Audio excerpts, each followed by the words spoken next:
అందరికీ నమస్తే. ఈరోజు శనివారం అంటే మనందరం గుళ్ళకు పోతాం. కానీ రేవంత్ రెడ్డి గవర్నమెంట్ మాత్రం పేదల ఇళ్ళ మీదకి వస్తుంది. శనివారం ఆదివారం కూల్చొద్దని హైకోర్టు ఇట్లా నిలబెట్టి రంగనాథ్ నిలువుగా నిలబెట్టి 100 సార్లు చెప్పింది.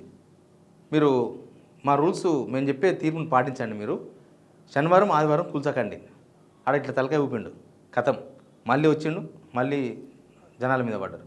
ఈరోజు పటాన్ చెరువులో కిష్టారెడ్డిపేట ఐలాపురం ఆ ఏరియా వాళ్ళకి బాగా పరిచయం ఉంటుంది. ఆడ ఒక 2000 మంది హైడ్రా సిబ్బంది గుమ్మిగుడురంట. వాళ్ళందరూ పోయి జేసీబీలు తీసుకొని పోయి ఒక 5 అంతస్తుల అపార్ట్మెంట్ కూడా కొట్టిండ్రు. తర్వాత ఆడ ఐలాపురంలో ఒక విలేజ్ ఉంటుందంట. ఆ విలేజ్లో అందరికి నోటీస్ ఇచ్చేసిండట. వాళ్ళందరూ బయటకు వచ్చి మాట్లాడుతున్నారు. అసలు ఏం జరుగుతుంది గవర్నమెంట్లో? పర్ఫెక్ట్గా నడుస్తున్న స్కీమ్ ఏంటంటే కూల్చివేతల స్కీమ్ ఒకటే చాలా పర్ఫెక్ట్ నడుస్తుంది. నాకున్న సమాచారం, నేను కొంతమందితో మాట్లాడిన తర్వాత నాకు తెలిసిన సమాచారాన్ని నేను ఈ వీడియో ద్వారా చెప్పదలుచుకున్నా. ఎవరిది తప్పు ఎవరిది కరెక్టో ఈ వీడియో చూసిన వాళ్ళు మీరే తెలుసండి. అంతకన్నా ముందు సబ్స్క్రైబ్ చేయండి, షేర్ చేయండి. వరద వస్తే లేకపోతే సునామీ వస్తే కాపానికి పోయినట్టు పోయిన వీళ్ళు. ఏదో బాహుబలి సినిమాల యుద్ధం చేసే దగ్గర పోతున్నట్టు ఉంది కదా బాహుబలి. కాకపోతే ఈ యుద్ధం జనాల మీద. లాస్ట్కి ఏం చేసిండ్రు వీళ్ళు? ఈ పని చేసిండ్రు వీళ్ళందరూ పోయి.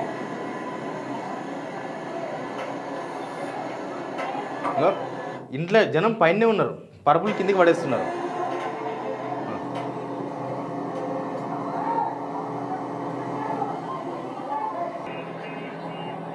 ఏమనిపిస్తుంది? 5 అంతస్తుల అపార్ట్మెంటు, ఒక 45 ఫ్యామిలీస్ ఉండే అపార్ట్మెంటు, దాదాపు ఒక 2-3 తప్ప మిగతా మొత్తం జనం ఉన్నారంట. అది అక్రమం కానీ సక్రమం కానీ ఏమని కానీ జనాలు ఇంట్లో ఉండంగానే పోయి కూల్చే ఈ మెంటాలిటీ ఏందో అర్థం కాదు. షాడిస్టిక్ మెంటాలిటీ అంటారు కదా, రేవంత్ రెడ్డి చెప్తాడు కదా, నాకు షాడిస్టిక్ మెంటాలిటీ ఉంది, నన్ను తిరుగుతుంటే నేను ఆనందపడతా, అవతల బాధపడుతుంటే నేను ఫుల్ ఎంజాయ్ చేస్తా అన్నట్టు ఈ మెంటాలిటీ ఏందో అర్థం కాలేదు. జనమంతా ఇంట్లో ఉన్నారు, పోయిండ్రు, వాళ్ళందరినీ దిగమని వీళ్ళే హైడ్రా సిబ్బంది ఆడ ఉన్న వాళ్ళందరూ పోయి సామాన్తో తీసుకొచ్చి కింద పెడతారనమాట. వాళ్ళందరూ తీసుకొచ్చి ఇట్లా సామాన్ కింద పెడతారు. ఇంకో వాళ్ళ టీవీలు, వాళ్ళ ఫ్రిడ్జులు, వాళ్ళ సోఫాలు, పిల్లలు, పెద్దోళ్ళు, చిన్నోళ్ళు ఏం తేడా లేదు. అందరూ వచ్చి అపార్ట్మెంట్ కింద కూర్చున్నారు. ఇది రేవంత్ రెడ్డి ప్రభుత్వంలో ఇది ఒక మార్కబుల్ అనమాట. రేవంత్ రెడ్డి ఏం చేసిండంటే కూల్చేసిండు, అంతే. కూల్చేసిండు. ఎట్లా కూల్చిండు వీళ్ళు చెప్తారు. రెంట్ ఇచ్చాము, ఇప్పుడు మాకు ఈ మూవ్మెంట్ అంతా చార్జెస్ ప్లస్ అదంతా ఒకటైతే ఇప్పుడు మాకు పీస్ ఆఫ్ మైండ్ అసలు ఎంత. ఇప్పుడు మాకు రేపు మేము ఆఫీస్కి వెళ్ళాలంటే ఏం చేయాలో మాకు అర్థం కావట్లేదు. మేము ఎక్కడికి వెళ్ళాలో కూడా తెలియట్లేదు. ప్రస్తుతానికి ఇప్పుడు మేము అందరం ఇట్లా కింద పెట్టుకొని ఉంటున్నాం సార్. ఇప్పుడు వాళ్ళు మధ్యాహ్నం అది కూడా కూలగొట్టేస్తాం అంటున్నారు. ఈ సామాన్లన్నీ ఎక్కడ పెట్టుకోవాల్సి వస్తుంది సార్? ఎవరు కూడా ఇప్పుడు వర్కింగ్ వాళ్ళకి ఎందుకు తెలుస్తుంది సార్? వాళ్ళకి ఎందుకు సార్ ఇవన్నీ? They don't need all these things కదా. వాళ్ళకి జస్ట్ సింపుల్ గా ఇప్పుడు అంటే వాళ్ళు అంతే కదా, వాళ్ళకి తెలియదు కదండి ఇవన్నీ. ఎవరికో ఇంటిగా ఏదో అవుతుంది, మాకు ఇంపాక్ట్ అవుతుందని నో వన్ విల్ ఎక్స్పెక్ట్ కదా. బట్ అసలు వీళ్ళు అపార్ట్మెంట్లో ఉండేవాళ్ళు, తర్వాత ఐలాపురం విలేజ్లో ఉండే వాళ్ళు ఉన్నారు. ఆ విలేజ్లో ఒక 500 ఇండ్లు పైనే ఉండొచ్చు అని చెప్తున్నారు. ఆ ఊరు మొత్తం కబ్జానే అంటారు. ఆ ఊరు 50 ఏళ్ళకి ఉందంట. ఏం చెప్పాలి? ఎక్కడ పోవాలి? అసలు గెలిచింది ఎందుకు? ఇల్లు కూడా పట్టడానికి గెలిచినా ఏమిచ్చామా? చిన్న పిల్లలు ఉన్నారు, చిన్న పిల్లలు చూడండి, చిన్న పిల్లలు ఉన్నారు. ఈ పిల్లల్ని తీసుకొని ఎక్కడ పోవాలి? నా గుల్లగొట్ట అసలు గెలిచినందుకు ఇల్లు కూడా పట్టడానికి గెలిచిండా? ఏమన్నా కట్ చేసి దౌర్జన్యం సార్. ఇన్ని 28 సంవత్సరాలు ఇది ఇలాంటి సీఎం ఎక్కడ చూడలేము. మొత్తం వస్తున్నారు, మొత్తం వచ్చి మనుషులు నాకొస్తున్నారు, బయటలు అన్ని చేస్తున్నారు అన్న. ఇంత దౌర్జన్యం ఎక్కడా లేదు. పని చేసుకునే వాళ్ళకి మీరు ఎన్ని గంటలకు వచ్చి చెప్పినారు వాళ్ళు? అరే పొద్దున్న వచ్చి ఇదే చేస్తున్నారన్న, దౌర్జన్యం చేస్తున్నారన్న. మనుషులు పడుకున్న వాళ్ళు పొద్దున్న 4-5 గంట టైంకి వచ్చారు, 6 టైంకి వచ్చారు. ఇప్పుడు కాల్ చేస్తున్నారు. సామాన్ గట్రా తీసుకోవడానికి టైం ఇవ్వట్లేదు సార్, ఏమి ఇవ్వట్లేదు. ఏమన్నా వీడియో తీసినా తీసుకెళ్ళి అందులో వేస్తున్నారు. అర్థమైంది కదా, బాధితులే. ఇక్కడ నేను వీళ్ళకి సపోర్ట్ చేస్తున్నానో లేకపోతే వీళ్ళని వ్యతిరేకిస్తున్నానో లేకపోతే హైడ్రాను వ్యతిరేకిస్తున్నానో కాదు. హైడ్రా చేయాల్సిన పని ఇదేనా? ఈ హైడ్రా అంటే రేవంత్ రెడ్డి దాని చైర్మన్. వీళ్ళ ఇష్యూ ఏంటంటే ఆ ఏరియాలో కిషారెడ్డిపేట నుంచి ఐలాపురం 1 to 220 సర్వే నెంబర్ వరకు మొత్తం ఒక 220 సర్వే నెంబర్స్ అంటే చాలా ల్యాండ్. గవర్నమెంట్ భూమి ఉందంట, ఇనాం భూమి ఉందంట, ప్రైవేట్ భూమి ఉందంట, పట్టా భూములు ఉన్నాయంట, నోటరీ భూములు ఉన్నాయంట, అన్ని రకాల భూములు ఉన్నాయి. సేమ్ టైం ఇవన్నీ కోట్లలో ఉన్నాయి, 30-40 ఏళ్ళకి కోట్లలో ఉన్నాయి. అక్కడున్న జనమంతా ఏమడుతున్నారంటే ఇప్పుడు 40-50 ఏళ్ళ ఉన్న వీళ్ళ ఊరు ఐలాపురం అనే విలేజ్ మొత్తం ఇవన్నీ తీసేయాలంటే వాళ్ళు ఏమంటున్నారు, మీరు కోర్టులో ఉంది కదా, మొన్న మందకృష్ణ మాది కూడా పోయింది, ఆడికి పోయి పరిశీలించండి, ఒక ఫాస్ట్ ట్రాక్ కోర్టు పెట్టండి, ఫాస్ట్ ట్రాక్ కోర్టు పెట్టి తేల్చండి, ప్రభుత్వ భూమి ఎక్కడుందో తేల్చండి, మిగతా భూములు ఎక్కడనో తేల్చండి, పట్టా భూములు, ప్రైవేట్ భూములు, మా భూములు ఎక్కడనో తేల్చండి, మా భూమి మాకు ఇచ్చేయండి, మీ భూమిని తీసుకోండి. ఇది కరెక్టే ఉంది కదా. ప్రభుత్వానికి చేత కాదు, ప్రభుత్వానికి ఇది కాదు. కోర్టులలో ఉన్నాగా ఎవరు తెలుస్తారు? రంగనాథ్ ఎవరు తేల్చడానికి నాకు అర్థం కాలేదు. రంగనాథ్కి ఏం హక్కులు ఉన్నాయి? ఇక్కడ జీవించే హక్కు ప్రతి ఒక్కరికి ఉంది.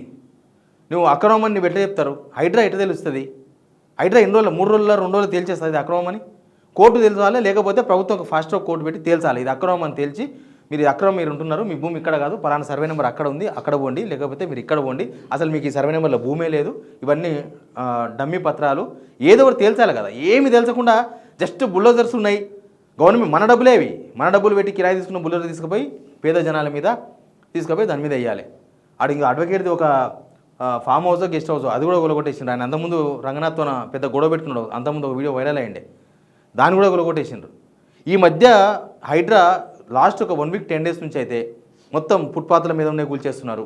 ఫుట్పాత్ల మీద ఎప్పటి నుంచో ఉన్న వ్యాపారాలు కూల్చండి, అవి కూడా కూల్చండి, వాళ్ళకు ఆల్టర్నేటివ్ చూపించండి. ఆడ ఉన్న ఎవరామే కుమారి ఆంటీకేమో ప్రభుత్వమే సపోర్ట్ చేస్తుంది, సీఎంఏ పెట్టుకోమ్మా అని ఇక్కడనే ఉండు అని చెప్తారు, ఆమె ఆన్న పెట్టుకొని రోజు వీడియోలు చేస్తుంది. కానీ మన తెలంగాణ జనాలకి ఏమైంది? మన తెలంగాణ పేదలు ఎవరో వాళ్ళు ఏదో బతుకుదేరు కోసమే కదా, ఆయన కబ్జా చేద్దాం, ఫుట్పాత్ మీద ఇల్లు కడదామని కాదు కదా.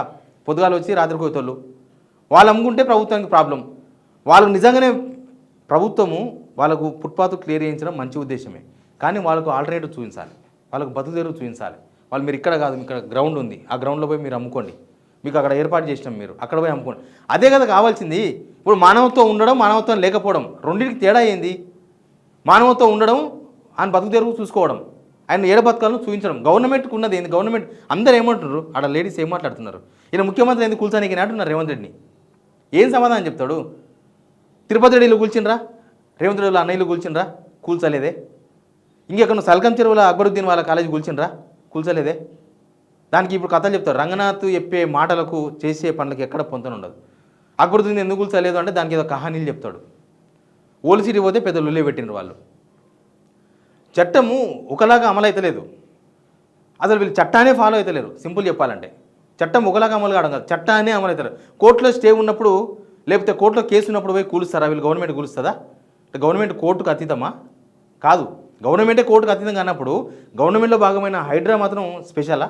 ఎన్నోసార్లు హైకోర్టులో ఎన్ని చివాట్లు అంటే ఈ ఏర్పాటైన తర్వాత ఏ బెంచ్ విధుకైనా సరే జడ్జి వీళ్ళను క్లాస్ విక్తారు ఫుల్గా. రంగనాథ్ సమాధానం కూడా చెప్పలేడు, ఏ ప్రశ్నకు సమాధానం ఉండదు. మళ్ళీ బయటకు వచ్చి మళ్ళీ బుల్డోజర్స్. ఇది రంగనాథ్కి ఏం కాదు, రంగనాథ్ ఏమున్నది, రంగనాథ్ ఇవ్వాలంటారు, రేపు రిటైర్ అవుతారు, లేకపోతే ఇంకో దాన్ని ట్రాన్స్ఫర్ అవుతాడు. కానీ రేవంత్ రెడ్డి అనుభవిస్తాడు, నో డౌట్ దానిలో. రేవంత్ రెడ్డి ప్రభుత్వం, రేవంత్ రెడ్డి చిరస్థాయిగా నిలిచిపోతారు. అది అక్రమం కానీ సక్రమం కానీ మీరు కూల్చే విధానం బాగలేదు, మీరు బుల్డోజర్ తీసుకుపోయి దౌర్జన్యం చేసే విధానం బాగలేదు.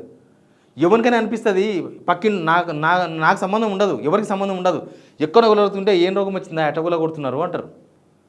మూసి పక్కన గులగొడితే మూసి వాళ్ళకి నొప్పి కాదు, మొత్తం బాధపడతారు, మొత్తం చూస్తారు, అందరు రేవతిని తిట్టుకుంటారు. ఆ తిట్టుకున్న దాన్ని ఆయన ఎంజాయ్ చేస్తే చెప్పేది ఏం లేదు, చేసేది ఏం లేదు. అసలు ఏం జరుగుతుందో హైడ్రా వెనక పరిశోధన స్టోరీలు చేయక తప్పదు. ఈరోజు కాకపోయినా రేపైనా చాలా కథ నడపాల్సి వస్తుంది. ఇక్కడ ఒక ఇల్లు కొలగొడితే తర్వాత మిగతా వాళ్ళ దగ్గర ఏం నడుస్తుంది?